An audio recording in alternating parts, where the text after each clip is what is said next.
key issue here is that the manufacturing cost in the US is at $30 per hour. The manufacturing cost in China today, after years of increase, is $4 per hour. And India is at $1.5 per hour.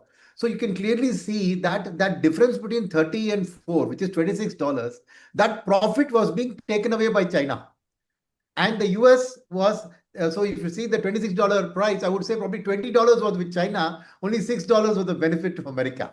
So as a result of which, the US has had to borrow. So they are now at 125% of GDP is the fiscal deficit of the US because they have borrowed. And so what Mr. Trump, and this is not a new thing from Mr. Trump. 1987, he gave an interview to Oprah Winfrey, where he said at that time that Japan was ripping off the US because they were supplying the VCRs and the tape recorders and the Sony cars and everything was not Sony cars, Sony stereos and the Honda and the Toyota cars. So he has carried this gripe that I'm the buyer, you're the seller.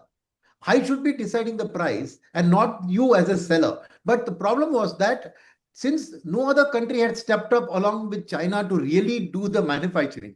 See, India was also reasonably there in population, but our policy is because we are a democracy, we are not. China with a dictator kind of a government had pushed through the manufacturing, and in effect, kya hota hai ki the slave becomes the master of the master, if you understand. So the supplier, who's the lower, cheaper, poorer country, actually wagged the tiger by its tail, which is the American tiger, and was taking away a major part of the profit. So over a period of time, the US, naturally, the fiscal deficit ballooned, everything. And today, Mr. Trump is trying to satirize what he sees as a historic wrong.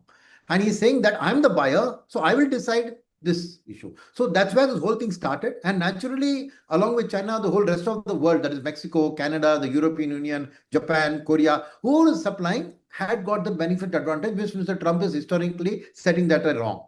So that's why you see this whole tariff thing coming up. Now, what is India's situation here? Because of our past failure, right, that our surplus with the US is only about $50 billion, whereas China's is about $350 to $400 billion.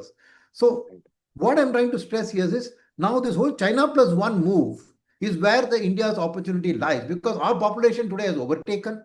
The future growth of our population is far higher than China. Our dependency ratio, that is the number of people over by under 60 years of age, right? Because 60 and above people are dependent, is about 10. For the US, it's 26.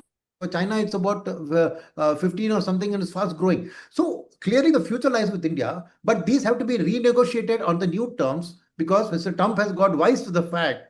He says, so for us to think that we can get away without any tariff is a fallacy, because Mr. Trump doesn't want to repeat, America to repeat the China mistake with India.